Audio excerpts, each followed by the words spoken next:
Hello everyone, welcome back to stock vesting channel. நம்ம நேயர்கள், பார்வையாளர்கள் அனைவருக்கும் புத்தாண்டு நல்வாழ்த்துக்கள். இது இந்த புத்தாண்டின் முதல் வீடியோ. அதனால நம்ம ஸ்டாக் அனாலிசிஸ் பற்றி இன்னைக்கு நம்ம பார்க்க போகிறதில்ல. பர்சனல் ஃபைனான்ஸ்குள்ளே போயிட்டு பேச போகிறோம். ஆமாங்க, தம்ப்நெயில்ல பார்த்த மாதிரி how to plan for term insurance payments. Term இன்சூரன்ஸ்னால் என்ன, அது எப்படி நம்ம பண்ண போகிறோம் அப்படிங்கிறத பற்றி டீட்டெயிலில் நம்ம பார்க்க போகிறதில்ல. இந்த வீடியோவோட நோக்கம் நம்ம டேர்ம் இன்சூரன்ஸோட பேமெண்ட்டை எப்படி பிளான் பண்ணுறது, தடங்கள் இல்லாமல் வருஷம் வருஷம் எப்படி கரெக்டாக கட்டுறது, அதுக்கு தாண்டி நமக்கு சில லாபம் அதில் பண்ண முடியுமா அப்படிங்கிறது தான் இந்த வீடியோ. டேர்ம் இன்சூரன்ஸ்னால் ஒரு ப்ரீஃபாக சொல்கிறேன், நம்மளுடைய லைஃப் ப்ரொடெக்ஷனுக்காக நாம் எடுக்கிற ஒரு இன்சூரன்ஸ். அது நம்ம ஏஜை பொறுத்து, நம்மளோட சம் அஷ்யூர்டை பொறுத்து எவ்வளோ ரூபா வருஷத்துக்கு கட்டணும் அப்படின்றத பிளான் பண்ணி, இத்தனை வருஷத்துக்கு இவ்வளோ கட்டணும் அப்படிங்கிற கணக்கு இருக்கும். அதை நம்ம ரெகுலராக வருஷம் வருஷம் கட்டிக்கிட்டே வருவோம். இடைப்பட்ட காலங்களில் நமக்கு ஏதாவது ஒன்று உயிருக்கு ஆபத்து ஏற்பட்டால் நம்மளுடைய நாமினிக்கு, நம்ம குடும்பத்துக்கு அந்த சம் அஷ்யூர்ட் போய் சேரும். இதுதான் டேர்ம் இன்சூரன்ஸ். இதை பற்றி நம்ம டீட்டெயிலாக பார்க்க வேணாம். ஆனால் இந்த பேமெண்ட்டை தடங்கள் இல்லாமல் சக்ஸஸ்ஃபுல்லாக எப்படி நம்ம கட்டுறோம் அப்படிங்கிறதான் பார்க்க போகிறோம். இதில் 2 வகை இருக்குது. ஒன்று பார்த்தீங்கன்னா, ஒரு வகையான பீப்புள் என்ன பண்ணுவாங்கன்னா, ரெகுலராக கட்டிடுவாங்க. வருஷம் வருஷம் கட்டிக்கிட்டே இருப்பாங்க. கரெக்டாக அவங்களுடைய ஃபார் எக்ஸாம்பிள் ஒருத்தர் 60 வயசு வரைக்கும் இன்சூரன்ஸ் எடுத்திருக்காரு. அவருக்கு இன்றைக்கி 40 வயசுனா, 40, 45 வயசுனா ஒரு 5 வருஷம் கட்டி முடிச்சுருவார். ரெகுலராக பேமெண்ட் கட்டுவார், எந்த பிரச்சனையும் இருக்காது. அவருக்கு ஏதாவது ஒன்று இன் பிட்வீனில் ஏதாவது ஆச்சுன்னா அந்த ஃபேமிலிக்கு அந்த அமௌண்ட் போகும். எதுவுமே ஆகலைன்னா அவருக்கு ஒன்றும் பிரச்சனை இல்லை. அவரும் அவங்க லைஃப்பை வந்து ப்ரொடெக்ட் பண்ணுறதுக்காக இது பண்ணுறாரு. இன்னொரு வகை இருக்குது. அவங்களுக்கு இதே ஆசை இருக்கும், குடும்பத்தை ப்ரொடெக்ட் பண்ணணும், ரெகுலராக பேமெண்ட் பண்ணணும், இந்த இன்சூரன்ஸ் எடுக்கணுன்ட்டு இன்னொருத்தர் எடுக்கிறாரு. ஆனால் அவருக்கு எங்கே பிரச்சனை வரும் அப்படின்னா, வருஷம் கட்டுவார், 2வது வருஷம் கட்டுவார், 3வது வருஷம் அவருக்கு ஒரு பணச்சிக்கல் வரும். அப்போ கொஞ்சம் சிரமப்படுவார். 4வது வருஷம் என்ன பண்ணுவார், கடன் வாங்கி கட்டுவார். சில சமயத்தில் என்ன பண்ணுவாங்கன்னா, ஒரு 6-7 வருஷத்துக்கு அப்புறம் அப்படியே ட்ராப் அவுட் ஆயிடுவாங்க. அதாவது இந்த பிளானை பணம் கட்ட முடியாமல் அப்படியே விட்டுருவாங்க. அது டார்மண்ட் ஆயிரும், அது ஸ்டேல் ஆகிடும். அதுக்கப்புறம் அந்த இன்சூரன்ஸ் புட்டி இல்லாமல் போயிடும். இது மாதிரியும் சில பேரை நம்ம பார்த்துருக்கோம். ஸோ இங்கே தான் சிக்கல் இருக்குது. எப்படி இந்த பேமெண்ட்ஸை ரெகுலராக கட்டுறதுக்கு நம்ம பேமெண்ட் பண்ண போகிறோம் அப்படிங்கிறது தான் எல்லாருக்கும் ஒரு பெரிய சிக்கல். இதை வந்து சமாளிக்கணும்னா சில விஷயங்களை நீங்கள் இதுக்கு முன்னாடியே நம்ம பண்ண போகிற பிளானுக்கு முன்னாடியே சில விஷயங்கள் நீங்கள் பண்ணியிருக்கணும். 2வது, இந்த ஃபஸ்ட்டு கேட்டகரி எடுத்துப்போம். நான் ரெகுலராக பேமெண்ட் பண்ணுவேன், என்கிட்ட பண பிரச்சனை கிடையாது அப்படின்னு நினைக்கிறவங்களுக்கு, இதையே வேறு விதமாக என்ன பண்ணால் நம்ம லாபம் சம்பாதிக்கலாம் அப்படிங்கிறத பற்றி இந்த வீடியோவில் நம்ம டிஸ்கஸ் பண்ண போகிறோம். சரிங்களா? வாங்க நம்ம ஒரு எக்ஸல் வச்சுட்டு அதில் என்ன பண்ணலாம் அப்படிங்கிறத பார்க்கலாம். இப்போ தான் நம்ம சேனலை ஃபஸ்ட்டு முறை பார்க்குறீங்கன்னா சேனலை சப்ஸ்கிரைப் பண்ணிக்கோங்க. உங்களுக்கு தினமும் நல்ல யூஸ்ஃபுல்லான கண்டென்ட் வரும். கண்டென்ட் பிடிச்சிருந்தால் லைக் பண்ணுங்கள், உங்கள் ஃப்ரெண்ட்ஸ் அண்ட் ஃபேமிலியோட ஷேர் பண்ணி நம்ம சேனலுக்கு சப்போர்ட் பண்ணுங்கள். நான் செபி ரெஜிஸ்டர் அட்வைசர் கிடையாது, இந்த டிஸ்க்ளைமரையும் பார்த்துக்கோங்க. இப்போ நம்ம பேசின விஷயங்களை இந்த டேர்ம் இன்சூரன்ஸ் பேமெண்ட்ஸ் பிளான் படி எப்படி பண்ணலான்றதை பார்ப்போம். இப்போ கரண்ட் ஏஜ் வந்து ஒரு 45ன்னு வச்சுப்போம். ஒரு 45 வயது, நீங்கள் எந்த ஏஜில் நீங்கள் இருக்கீங்களோ அதை நீங்கள் இங்கே போட்டுக்கலாம். ஃபார் எக்ஸாம்பிள், இப்போ நான் 45 இயர்ஸ் ஓல்டு, நான் வந்து ஒரு டேர்ம் இன்சூரன்ஸ் எடுக்கணும்னு நினைக்கிறேன். எனக்கு 45 வயசு ஆகிடுச்சு, ஒரு பயம் வருது லைஃப்பில். 25 கூட எடுக்கலாம், அது ரொம்ப நல்லது. பட் ஆனால் ஒரு 45 வயசுக்காரங்களுக்கு ஒரு 40, 45, 50 வரப்போ வயது ஆக ஆக அவங்களுக்கு குடும்பத்தை பற்றின கவலை நிறையா இருக்கும். அவங்களுக்கு ஒரு பயம் வரும். அந்த மாதிரி சமயங்களில் சரி நம்ம ஒரு இன்சூரன்ஸ் எடுத்து வைப்போம், ஒரு 1 கோடிக்கு எடுத்து வைப்போம், 2 கோடிக்கு எடுத்து வைப்போம். திடீர்னு நமக்கு ஏதாவது ஒன்று ஆயிடுச்சுன்னா நம்ம குடும்பத்தை யாரை காப்பாற்றுவா, இந்த பணம் அவங்களுக்கு ஹெல்ப்பாக இருக்கும் அப்படிங்கிற பயம், தாட்ஸ் எல்லாம் வரும். ஸோ அதனால் நான் ஒரு 45 எடுத்துக்கிறேன். அவருக்கு ஏஜ் 45. அவங்க வந்து ஒரு 2 கோடி ரூபாய்க்கு இன்சூரன்ஸ் தேவை, நாம் இல்லைனா நம்ம குடும்பத்துக்கு ஒரு 2 கோடி ரூபா தேவைப்படுது அப்படிங்கிற ஒரு போக்கில் ஒரு 2 கோடி ரூபா எனக்கு தேவைன்னு அவர் முடிவு பண்ணுறாங்கன்னு வச்சுக்கோங்க.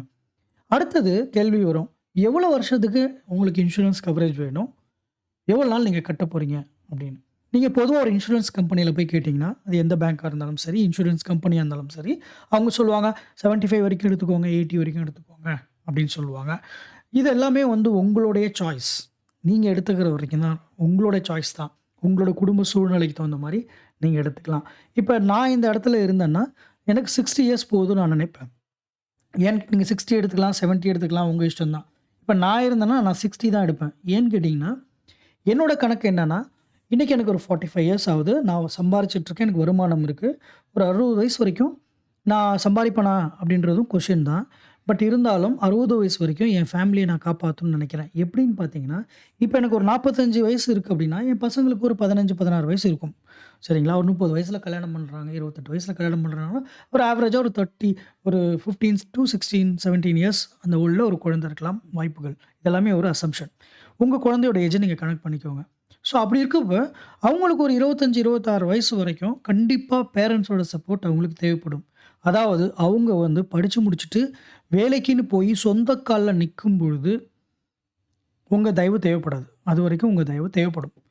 அதனால அந்த பிள்ளைங்களுடைய எதிர்காலத்த கருதி நம்ம இன்சூரன்ஸ் பிளான் எடுக்கிறது நல்லது. ஏன் 65 வயசுக்கு அப்புறம் நம்ம பண்ண மாட்டோமா? 70க்கு பண்ணுவோம்.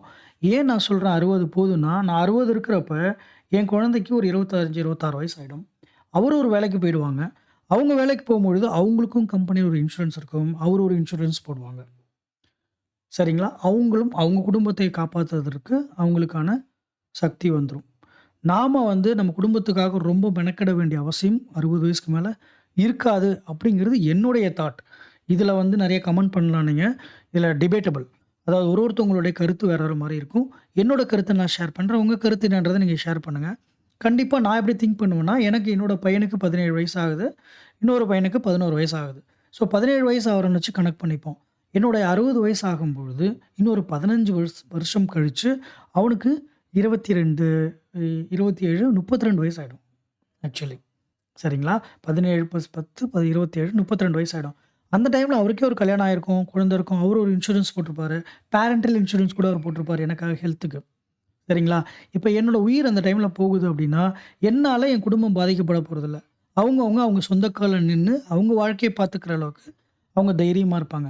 நான் இன்சூரன்ஸ் எடுக்கிறதே, குழந்தைங்க சின்னதா இருக்கிறப்ப, என்னோட டிபெண்டன்சி இருக்கிறப்ப, நான் இறந்து போயிட்டேன்னா, அவங்க எஞ்சிய காலத்த ஓட்டுறதுக்கு படிப்பு செலவுக்கான காசு. அதுக்கு தான் இன்சூரன்ஸ் எடுக்கிறோம். சரிங்களா? அவங்க சொந்த கால்ல நின்னதுக்கப்புறம் எதுக்கு நான் இன்சூரன்ஸ் எடுக்கணும்? இன்சூரன்ஸ்ன்றது இம்மெட்டீரியல் ஃபார் மீ. என்ன பொறுத்தவரைக்கும் அது இம்மெட்டீரியல். அதுக்கப்புறம் நான் இருந்தா என்ன? செத்தா என்ன? யாரும் நம்மள பத்தி கவலைப்பட போறதில்ல. நம்ம வாழ்வாதாரத்துக்கு தேவையான உணவு, இருக்கிற இடம், மெடிசினுக்கு காசு, அது மட்டும் நம்ம வச்சுக்கிட்டு, அத ரிட்டயர்மென்ட் பிளான்ல நம்ம பார்த்துக்க போறோம். இன்சூரன்ஸ பொறுத்தவரைக்கும் என்னுடைய தேவைகள் லிமிட்டட். ஸோ நான் வந்து 60 வயசு எடுத்திருக்கேன். நீங்க என்ன வயசு வேணுமோ வச்சுக்கலாம். அது உங்களோட விருப்பம். ஸோ அப்படி இருக்கிறப்ப, இன்னும் நான் எத்தன வருஷத்துக்கு கட்டுவேன்? நம்பர் ஆஃப் இயர்ஸ் 15 வருஷத்துக்கு நான் கட்டணும். சரிங்களா? இப்ப நான் இந்த டேட்டாவோட இன்சூரன்ஸ் கம்பெனிய நான் அப்ரோச் பண்ணேன்னா, எனக்கு 45 வயசு, ரூ. 2,00,00,000 எனக்கு இன்சூரன்ஸ் வேணும். 60 வயசு வரைக்கும் நான் கட்டலான்னு இருக்கேன். 15 வருஷம் நான் கட்டப் போறேன். எனக்கு எவ்வளோ நான் வருஷத்துக்கு கட்டணும் அப்படின்னு நீங்க கேட்டீங்கன்னா, கிட்டத்தட்ட ஒரு 50 48,000லேருந்து 52,000த்துக்குள்ள உங்களுக்கு வரும். Depends on the company. So ஆவரேஜா நான் ஒரு 50,000 வருஷத்துக்கு கட்டுற மாரி நான் எடுத்துக்கிட்டேன். இது நான் வந்து பெர்சனலா விசாரிச்சேன். 2, 3 கம்பெனில விசாரிச்சப்ப எனக்கு இந்த ஒரு ஃபிகர் கிடைச்சது. அத வச்சு நான் வந்து ஒரு 50,000 எனக்கு வருஷத்துக்கு கட்டணும் அப்படிங்கிற பிளான நான் போட்டிருக்கேன். இதுவரைக்கும் நம்ம எல்லாருக்குமே காமனான விஷயம். இதுக்கப்புறம் தான் நிறைய கேள்விகள் வரும். நான் சொல்லப் போற விஷயங்கள கேட்டு. ஃபர்ஸ்ட்டு இந்த பேமெண்ட் எப்படி கட்டுறதுக்கு முதல்ல எனக்கு 50,000 தேவை. அத நான் எப்படி செய்யப் போறேன்? அப்படிங்கிறது ரொம்ப இம்பார்ட்டன்ட். அதுக்கு தான் நாம என்ன பண்ணலான்னா, ஒரு ஸ்கூல் ஃபீஸ் எப்படி கட்டுவோம்? அடுத்த வருஷம் ஏப்ரல்ல நான் ஸ்கூல் ஃபீஸ் கட்டணும் அப்படின்னா, இந்த வருஷம் மார்ச்லேருந்து, ஏப்ரல்லேருந்தே நான் மாசம் வந்து ஒரு ரூ. 1000 போடுவேன். அப்ப தான் வருஷத்துக்கு 12,000 வரும். 12,000 எடுத்து ஸ்கூல் ஃபீஸ் கட்டுவேன். இத நீங்க பிரிச்சுக்கோங்க. இப்போ ரூ. 1,20,000 உங்களுக்கு ஸ்கூல் ஃபீஸ்னா, மாசம் ரூ. 10,000 போடணும். அப்பதான் உங்களுக்கு ஒரு வருஷத்துல ஒரு 1,20,000 வரும். ஒரு ஆர்டிலயே போட்டுக்கலாம். இல்ல சேவிங்ஸ் அக்கவுண்ட்ல ஒரு தனியா எடுத்து வைக்கலாம். நீங்க எப்படி வேணா வச்சுக்கலாம். ஆனா வருஷத்துக்கு நீங்க பணம் கட்டிருவீங்க. சரிங்களா? அந்த மெத்தட்ல நீங்க வருஷம் ஒரு ஆர்டி போட்டு கரெக்ட்டா நீங்க வந்து பண்ணலாம். இப்ப இந்த கேஸ்ல ரூ. 50,000ன்னா மாசத்துக்கு ஒரு ரூ. 4,500லேருந்து ரூ. 5,000 நீங்க போட்டீங்கன்னா, உங்களுக்கு டெஃபினட்டா ரூ. 4,000 போட்டீங்கன்னா, ரூ. 48,000 வருஷத்துக்கு பிளஸ் இன்ட்ரெஸ்ட்டோட உங்களுக்கு 50,000 வந்துரும். அந்த 50,000த்த எடுத்து இத நீங்க கட்டிடலாம். இதுதான் ரெகுலரா எல்லாரும் பண்றது. ஆச்சுங்களா? இப்ப யாராக இருந்தாலும் இதுதான் நம்ம நினைப்போம். சரிப்பா, இன்னைக்கு இன்சூரன்ஸ் ஜனவரி. இப்போ ஒரு இன்சூரன்ஸ் நம்ம போட்டுருவோம். போட்டுட்டு பேரலல் 50,000த்த கட்டிருவோம். கட்டிட்டு பேரலலா ஒரு ரூ. 4,000க்கு ஆர்டி போடுவோம். அடுத்த வருஷம் அது மெச்சூர் ஆகும் இந்த டைம்ல. ஆர்டி எடுத்து இன்சூரன்ஸ் பணத்த கட்டிருவோம். திரும்பி ரூ. 4,000 ஆர்டி போடுவோம். இப்படியே நம்ம பண்ணிட்டு இருப்போம். இது ரெகுலர் ரொட்டீன். சரிங்களா? இது எல்லாருக்கும் தெரிஞ்ச விஷயம் தான். பொதுவாக எல்லோரும் பண்ணுறது. நீங்கள் பண்ணலன்னா இதுமாதிரி ட்ரை பண்ணுங்கள். இதுதான் ஒரு ஈஸியஸ்ட் மெத்தட். இப்போ நான் இன்னொரு பார்வையை சொல்கிறேன். ஃபார் எக்ஸாம்பிள், உங்ககிட்ட ஏற்கனவே கொஞ்சம் பணம் இருக்குது, ஒரு கார்பஸ் இருக்குது அப்படின்னு நினச்சிங்கன்னா, இந்த மெத்தடை நான் சொல்ல போகிற மெத்தடை ஃபாலோ பண்ணுங்கள். உங்களுக்கு நல்ல ப்ராஃபிட்டபிளான மெத்தட். இப்போ இந்த கேஸில் எடுத்துக்கிட்டிங்கன்னா, ஒரு வருஷத்துக்கு ரூ. 50,000. இன்னும் நான் எத்தனை வருஷத்துக்கு கட்டணும்? 15 வருஷத்துக்கு கட்டணும். இந்த அமௌண்ட் ஒரு வாட்டி ஃபிக்ஸ் ஆச்சுன்னா ஃபிக்ஸ் ஆனது தான். நீங்கள் திரும்ப திரும்ப மாற்ற மாட்டீங்க பொதுவா. சரிங்களா? ரூ. 50,000 நீங்க கட்டணும்னா 5 வருஷத்துக்கு நான் 50,000 கட்டணும். அப்ப மொத்தமா என்னுடைய ரூ. 2,00,00,000 இன்சூரன்ஸ்க்கு நான் எவ்வளோ பணம் கட்டுவேன் இந்த கம்பெனிக்கு அப்படின்னா, 5 × 50. 5 வருஷத்துக்கு மொத்தமா நான் கட்ட வேண்டியது என்னன்னா, ரூ. 7,50,000 நான் கட்டி முடிச்சுருவேன். இந்த 60 வயசுக்கு அப்புறமும் நான் உயிரோடு இருக்கேன்னா, இது வேஸ்ட்டு தான். எனக்கு புண்ணியமே இல்ல. நான் கட்டின காசு என்னை விட்டு கைவிட்டு போயிரும். எனக்கு எந்த புண்ணியமும் கிடையாது. என் குடும்பத்துக்கு எந்த புண்ணியமும் கிடையாது. பட் இன்சூரன்ஸ் கவரேஜ் இருக்கின்ற நிம்மதி எனக்கு கண்டிப்பா இருக்கும். சரி, இத நம்ம எப்படி பண்ணலாம் அப்படின்னு பார்த்தீங்கன்னா, நான் சொன்ன மாதிரி உங்ககிட்ட இந்த கார்பஸ் இருந்துச்சுன்னு சொன்னா, இந்த கதையே வேற. கார்பஸ் இருக்கிறவங்க இந்த வீடியோவ கன்டினியூஸா பாருங்க. கார்பஸ் இல்லன்னா, அத எப்படி டெவலப் பண்றது அப்படிங்கிறத நீங்க பொறுத்திருந்து பாருங்க. சரிங்களா? சரி, இப்ப என்னுடைய கதையில 45 வயசு ஆகுது. ரூ. 2,00,00,000 இன்சூரன்ஸ். 60 வயசு வரைக்கும் நான் கட்டப் போறேன். ஸோ, நான் எஞ்சி இருக்கிற 15 வருஷத்துக்கு கட்டணும். வருஷத்துக்கு ரூ. 50,000 கட்டணும். ஸோ, டோட்டலா நான் கட்டி முடிக்க வேண்டிய பணம் வந்து ரூ. 7,50,000.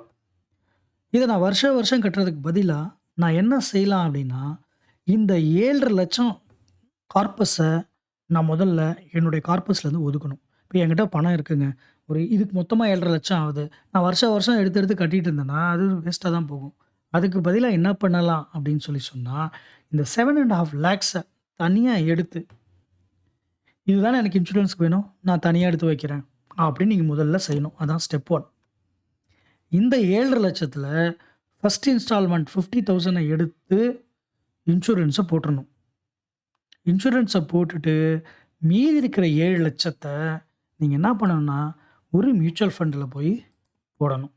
அந்த mutual fund large cap, mid cap, small cap எதுவாக இருக்கலாம். உங்க விருப்பம். அதுக்குள்ள நான் போக விரும்பல. ஏதோ ஒரு மியூச்சுவல் ஃபண்ட். உங்களுக்கு எது சேஃப்டின்னு தெரியுதோ, எது லாபகரமா இருக்கும்னு தெரியுதோ, அந்த மியூச்சுவல் ஃபண்ட்ல போய் போட்டு வைங்க. சரிங்களா? அது உங்க ஏஜ பொறுத்து, உங்க சேஃப்டிய பொறுத்து அக்ரெசிவா இருக்கலாமா? ஹைபிரிட் வெரைட்டியா? என்ன மாரி small cap, mid cap, large cap, flexi gap இது மாரி நீங்க எது வேணாலும் தேர்ந்தெடுத்துக்கலாம். ஃபார் எக்ஸாம்பிளுக்கு நான் சொல்றேன். ஒரு ஃப்ளெக்ஸி கேப் எடுத்துப்போம். இல்ல ஒரு லார்ஜ் கேப் எடுத்துப்போமே. போய் இந்த 7 லேக்ஸ ஒரு லம்ப் சம்மா இன்வெஸ்ட் பண்ணுங்க. சரிங்களா? முதல்ல 7 லேக்ஸ நீங்க இன்வெஸ்ட் பண்ணுங்க. ஸோ, இந்த 7 லேக்ஸ நீங்க வந்து ஒரு மியூச்சுவல் ஃபண்ட செலக்ட் பண்ணி அதில போடுங்க. ரைட்டா? இப்ப இந்த இன்சூரன்ஸ்க்கு ஒதுக்குன அமௌண்ட்ட ஒரு மியூச்சுவல் ஃபண்ட்ல போட்டுட்டீங்க. உங்களுடைய எக்ஸ்பெக்டேஷன் என்ன இந்த மியூச்சுவல் ஃபண்ட்லன்னா, ஒரு வருஷத்துக்கு ஆனுவல் ரிட்டர்ன் ஒரு 12% அப்படின்னு வச்சுக்கலாம். ஆவரேஜா, அதாவது இதுக்கு மேலேயும் குடுக்கலாம். இத விட கீழேயும் குடுக்கலாம். ஒரு 10, 12 நீங்க எவ்வளோ எதிர்பார்க்குறீங்களோ, அத இங்க நீங்க போட்டுக்கோங்க. 10% எதிர்பார்க்குறீங்கன்னா 10ன்னு போட்டுக்கோங்க. இல்ல 12 எதிர்பார்க்குறீங்கன்னா 12ன்னு போட்டுக்கோங்க. 15 எதிர்பார்க்குறீங்களா 15ன்னு போட்டுக்கோங்க. நீங்க எவ்வளோனா போட்டுக்கலாம். அது உங்களுடைய இதெல்லாமே கற்பனை தானே. ஓகே.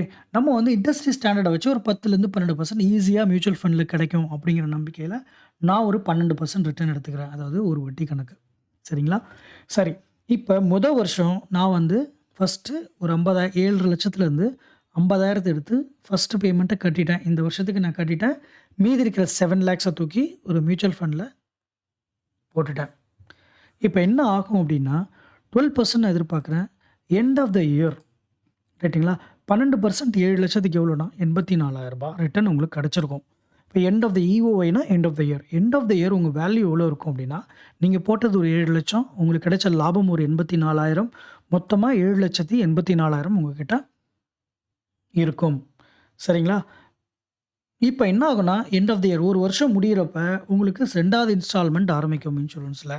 அப்ப நீங்க 2வது இன்ஸ்டால்மென்ட் ஆரம்பிக்கும். எவ்வளோ கட்டணும்? 50,000 கட்டணும். அப்ப நீங்க என்ன பண்ணுவீங்கன்னா, இந்த கார்பஸ் வச்சிருக்கீங்கல்ல 784 இந்த கார்பஸ்லேருந்து அந்த 50,000த்த மட்டும் வித்ட்ரா பண்ணுங்க. அதாவது 50,000க்கு ஒர்த்தான யூனிட்ஸ வித்துட்டு நீங்க 50,000த்த எடுக்கணும் வெளியில. சரிங்களா? இப்ப நீங்க 50,000 நீங்க எடுக்கும்பொழுது, உங்களோட ஃபைனல் பேலன்ஸ் வந்து குறைஞ்சிரும். இந்த 784ன்றது 734ஆ மாறிடும். சரிங்களா? ஸோ இந்த 50,000 எடுத்து உங்களுடைய செகண்ட் இன்ஸ்டால்மென்ட்ட நீங்க என்ன பண்றீங்க? இன்சூரன்ஸ் கட்டுறீங்க. இப்ப 2வது வருஷம் உங்களோட ஓப்பனிங் பேலன்ஸ் என்னவாக இருக்கும் அப்டின்னா, இந்த 734. இந்த 734ல தான் நீங்க திரும்பி ஆரம்பிப்பீங்க 2வது வருஷம். ஃபர்ஸ்ட் வருஷம் 7,000த்துல ஆரம்பிச்சீங்க. 2வது வருஷம் 7,00,000த்துல ஆரம்பிச்சீங்க. ரூ. 7,34,000 உங்களோட ஓப்பனிங் பேலன்ஸ். இப்ப நீங்க புதுசா எதாவது இன்வெஸ்ட் பண்ணணும்னு நெனச்சீங்கன்னா பண்ணலாம். உங்க இஷ்டம் தான். அதெல்லாம் வேணாம்ப்பா. இதுக்காக ஒதுக்குனது இதுக்கு மட்டுமே இருக்கட்டும். நெக்ஸ்ட் 15 இயர்ஸ்க்கு அப்படின்னு நெனச்சீங்கன்னா, ஒண்ணுமே நீங்க பண்ண வேண்டியதில்ல. பேசாம விட்டுருங்க. அதுவே வந்து உங்களுக்கு அப்போ உங்களுக்கு டோட்டல் இன்வெஸ்ட்மென்ட் எவ்வளோ இருக்கும்? 734 தான் இருக்கும். அப்போ உங்களுக்கு ரிட்டர்ன் எவ்வளோ இருக்கும் அப்படின்னா, ஒரு 12% ஆன் டாப் ஆஃப் 734 அது வளர்ந்து உங்களுக்கு ரூ. 88,000 ரிட்டர்ன் குடுக்கும். அப்ப எண்ட் ஆஃப் த இயர் உங்க வேல்யூ எவ்வளோ இருக்கும்னா, ஆரம்ப வேல்யூ 734 பிளஸ் லாபம் ஒரு 88,000 புட் டுகெதர் ரூ. 8,22,000 இருக்கும். இப்ப ஒரு 2வது வருஷம் முடியுது. இப்ப 3வது இன்ஸ்டால்மென்ட் கட்டணும். அப்ப என்ன பண்ணுங்க, திரும்பி ஒரு 50,000 வித்ட்ரா பண்ணுங்க. அதாவது 50,000க்கு ஒர்த்தான யூனிட்ஸா வித்தீங்கன்னா, உங்கள்ட்ட ஃபைனல் பேலன்ஸ் 772 இருக்கும். இத எடுத்து உங்க இன்சூரன்ஸ கட்டிருங்க. ஸோ இப்படியே நீங்க பண்ணிட்டு வந்தீங்கன்னா, 15வது வருஷம் வரைக்கும் இத நீங்க அப்படியே கன்டின்யூ பண்ணுவீங்க. இப்படி பண்ணும்பொழுது என்ன ஆகும்னா, 15 வருஷமும் தடங்கல் இல்லாம உங்களுடைய இன்ஸ்டால்மென்ட் நீங்க கட்டி முடிச்சிருப்பீங்க. கட்டி முடிச்சுட்டு 15வது வருஷத்தோட என்னோட 60வது வயசுல என்கிட்ட ரூ. 19,67,510 இருக்கும் கையில.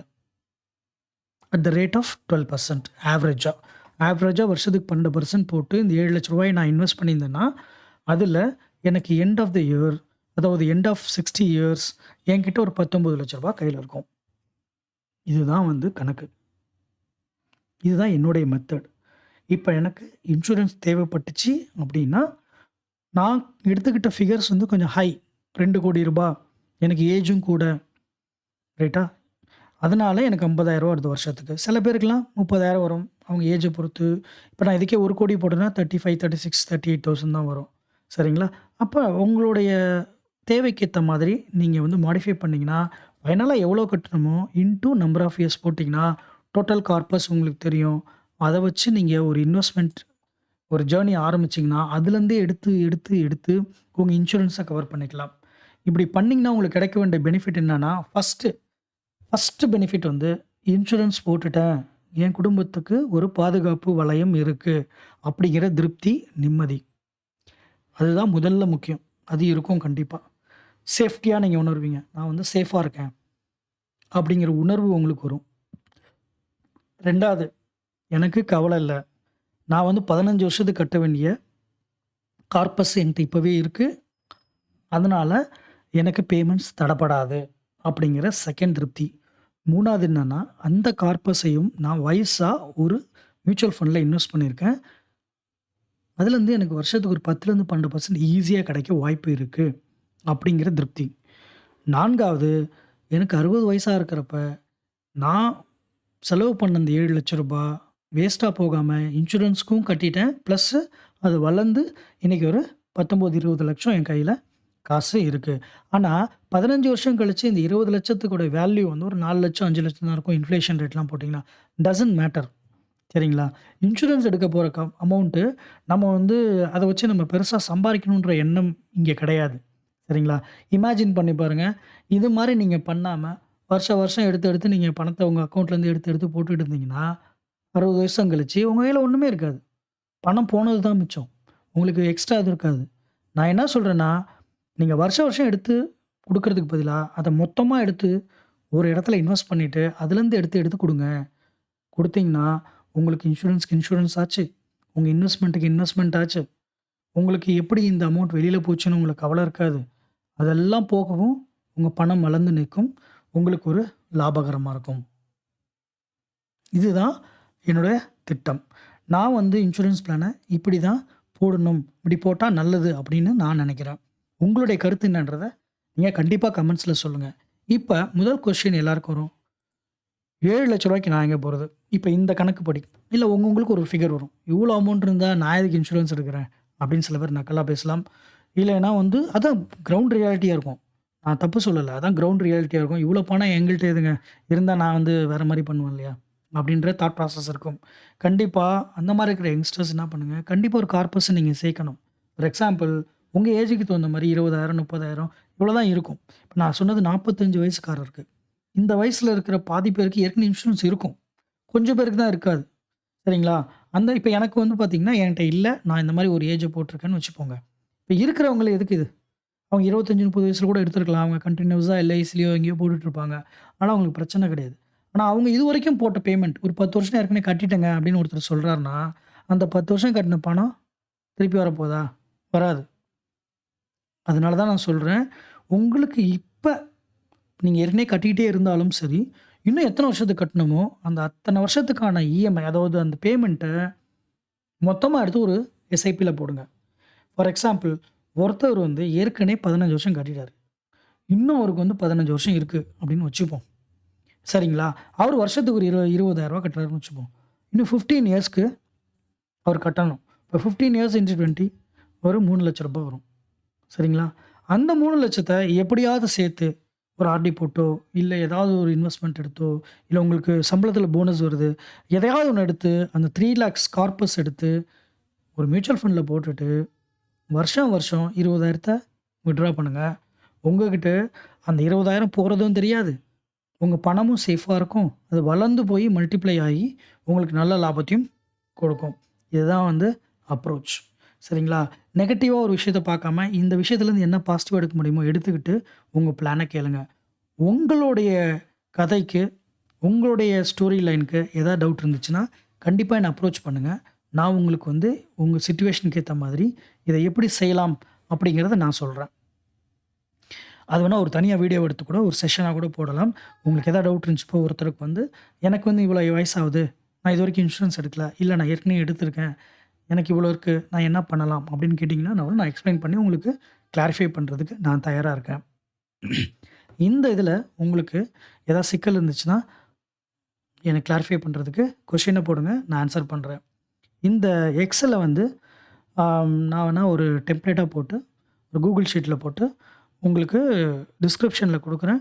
உங்களுக்கு வேணுனா என்ன அப்ரோச் பண்ணுங்க. இந்த நான் ஷீட்ட உங்களுக்கு நானு இமெயில் பண்றேன். நீங்க கூட யூஸ் பண்ணிக்கலாம். சரிங்களா? உங்க ஏஜுக்கு தகுந்த மாதிரி இந்த டீட்டெயில்ஸ் நீங்க ஃபில் பண்ணீங்கன்னா, உங்களுக்கு மீதி எதுவுமே ஆட்டோமேட்டிக்கா வந்துரும். உங்களுக்கு எந்த பிரச்சனையுமே இருக்காது. சரிங்களா? அதே மாதிரி நாம வந்து இது எப்படி வேணா மாடிஃபை பண்ணலாம். இப்ப நான் சொன்ன கதையில ஒரு வாட்டி போட்டுட்டு மத்த டைம் போடவே வேணாம் அப்படின்னு நான் நினைக்கிறேன். இல்ல நான் ரெகுலரா சேலரி வாங்கிட்டு இருக்கேன். எனக்கு கொஞ்சம் கொஞ்சம் அமௌண்ட் வரும். அப்பப்ப நான் என்னால போட முடியும்னா, சூப்பர். இங்க ஆட் பண்ணிக்கிட்டே வாங்க. தைரியமா எப்ப வேணாலும் ஆட் பண்ணலாம். இப்ப நாளைக்கு வந்து என்னுடைய இங்க ஒரு 5, 6 வருஷம் கழிச்சு என்கிட்ட ஒரு ரூ. 1,00,000 எக்ஸ்ட்ரா இருக்கு அப்படின்னா, 1,00,000 தூக்கி இங்க போட்டுக்கலாம். அந்த வருஷத்துல. எப்ப வேணாலும் நீங்க போடலாம். அதனுடைய எஃபெக்ட்டே வந்து பயங்கரமா இருக்கும். சரிங்களா? உங்க இஷ்டம் தான். நீங்க என்ன வேணா பண்ணலாம். ரைட். இதுல இன்னொரு ஆப்ஷன் நான் சொல்றேன். இந்த பேர் மினிமம் என்ன பண்ணலாம்? யாராக இருந்தாலும் அந்த கார்பஸ வந்து முடியலன்னா, அதிகபட்சம் 50% போடுங்க. அதாவது நான் 7,00,000 போடணும்னா, இப்ப என்கிட்ட 7,00,000 இல்லன்னா, அட்லீஸ்ட் பேர் மினிமம் 50% போடுங்க. ரூ. 3,50,000 போடுங்க. இந்த ரூ. 3,50,000 போட்டீங்கன்னா, உங்களுக்கு ஒர்க் அவுட் ஆகும். இந்த 3,00,000 போட்டீங்கன்னா, அப்படியே உங்களுக்கு குறைஞ்சுக்கிட்டே வரும். நீங்க எதுவுமே பண்ணலனாலும் கடைசியா ஒரு ரூ. 50,000 இருக்கும். அன்னைக்கு டேட்டுக்கு 50,000ன்றது ரூ. 5,000க்கு சமம். சரிங்களா?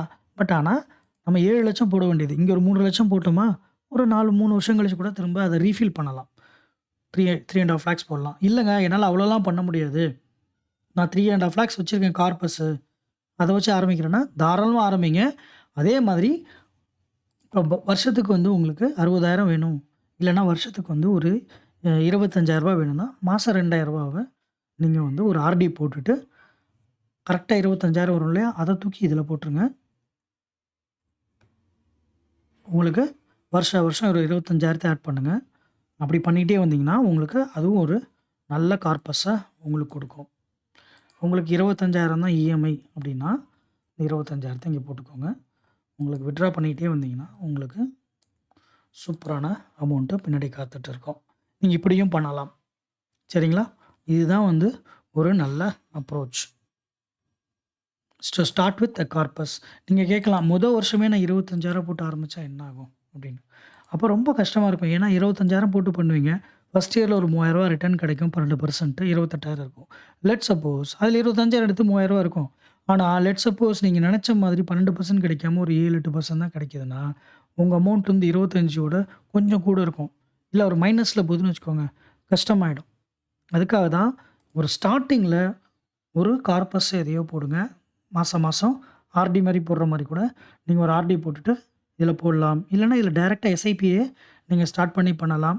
எஸ்ஐபி மாரி ஸ்டார்ட் பண்ணிட்டு மாசம் மாசம் கூட நீங்க அமௌண்ட்ட போட்டுக்கிட்டே இருக்கலாம். வருஷத்துக்கு ஒரு வாட்டி வித்ட்ரா பண்ணலாம். எப்படி வேணா பண்ணலாம். உங்களுக்கு தெரியும் மியூச்சுவல் ஃபண்ட்ல லம்ப் போடலாம், எஸ்ஐபி போடலான்னு. இப்ப நான் சொன்னது வந்து ஒரு லம்ப் ஆப்ஷன். அது வந்து சூப்பரான ஆப்ஷன் தான். இல்ல என்னால முடியாதுன்றவங்க ஆப்ஷன் 2 உங்களுக்கு என்னன்னா, நீங்க லம்ப் பதிலா எஸ்ஐபி போடலாம். சரிங்களா? இப்ப இந்த கேஸ் எடுப்போம். எஸ்ஐபி கேஸ்க்கு நான் வரேன். இப்போ உங்களுக்கு வந்து எஸ்ஐபில வருஷத்துக்கு 50,000 வேணும்னா, நீங்க மாசம் எவ்வளோ கட்டணும்? ஒரு ரூ. 4,000 4, 12, 48 50,000 உங்களுக்கு ஆவரேஜா வந்துரும். வட்டியோடன்னு வச்சுக்கோங்க. சரின்னு ஒரு ரூ. 4,00,000க்கு நீங்க எஸ்ஐபி போடணும்னா, அத நீங்க என்ன பண்ணுங்க, டைரக்ட்டாவே இதே எஸ்ஐபில மாசா மாசம் 4,000 கட்டிக்கிட்டே இருங்க. சரிங்களா? அதுவும் உங்களுக்கு குரோ ஆகும். ஓகே.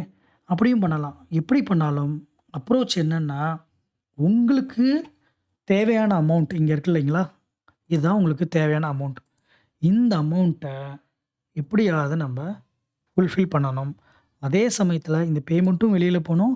இந்த கார்பஸையும் பத்திரப்படுத்தணும். இதுதான் டார்கெட். நீங்க இது மாரி பண்ணாம, உங்ககிட்ட கார்பஸே இருக்கு, என் பேங்க் அக்கவுண்ட்ல இருக்கு, பத்திரமா இருக்கு, நான் எடுத்து இன்சூரன்ஸ் கட்டிக்கிறேன்னு நீங்க நெனச்சீங்கன்னா, பேங்க் அக்கவுண்ட்லேருந்து பணம் போயிடும் வெளியில. கடைசியா இத நீங்க ஃபுல்ஃபில் பண்ணிடுவீங்க. இது 0 ஆயிடும். அதனால இந்த அப்ரோச்ல நீங்க எஸ்ஐபி வழியா போனீங்கனாலும் சரி, லம்ப்சம் வழியா போனாலும் சரி, மியூச்சுவல் ஃபண்ட்ல போய் போட்டுட்டு, அதுலேருந்து வித்ட்ரா பண்ணி நீங்க பண்ணீங்கன்னா, உங்களுக்கு ரிட்டர்னுக்கு ரிட்டர்ன் ஆச்சு. உங்க கார்பஸ் சேவா இருக்கும். பிளஸ் வளர்ந்துருக்கும். இன்சூரன்ஸையும் கட்டி முடிப்பீங்க. உங்க லைஃப்பும் கவர் ஆகும். இதுதான் நான் சொல்ற கருத்து. இந்த டெம்ப்ளேட் வேணும்னா, எனக்கு மெசேஜ் பண்ணி உங்க இமெயில் ஐடி குடுங்க. நான் அனுப்புறேன். அதுக்கப்புறம் நீங்க இதில உங்களுக்கு என்ன தேவையோ, அத நீங்க போட்டு உங்க ஃபிகர நீங்க அரைவ் பண்ணிக்கலாம். என்ன நேயர்களே! இது உங்களுக்கு பயனுள்ளதாக இருக்கும் அப்படின்னு நான் நம்புறேன். உங்களுக்கு இது கன்டென்ட் பிடிச்சிருந்துச்சுன்னா, லைக் பண்ணுங்க. உங்க சந்தேகங்கள கமெண்ட் பண்ணுங்க. நான் கண்டிப்பா ரெஸ்பாண்ட் பண்றேன். அந்த டெம்ப்ளேட் வேணும்னாலும் எனக்கு கேட்டு இமெயில் ஐடி குடுங்க. உங்க இமெயிலுக்கு நான் அனுப்புறேன். முடிஞ்சா உங்க ஃப்ரெண்ட்ஸ் அண்ட் ஃபேமிலிக்கு எல்லாம் ஷேர் பண்ணி, எல்லாரும் சந்தோஷமா வாழ்றதுக்கு, அவங்களுக்கு லாபகரமான வருஷமா இருக்கிறதுக்கு பயனுள்ளதாக இருக்கும் இந்த வீடியோ. புதுசா பார்க்குற நேயர்கள் சப்ஸ்கிரைப் பண்ணிக்கோங்க. இந்த பெல் ஐகான மறக்காம பிரஸ் பண்ணுங்க. அப்பதான் நான் போடுற வீடியோஸ்லாம் உங்களுக்கு கிடைக்கும். மீண்டும் புத்தாண்டு நல்வாழ்த்துக்கள். இன்னொரு வீடியோல சந்திப்போம். அதுவரை நன்றி, வணக்கம்.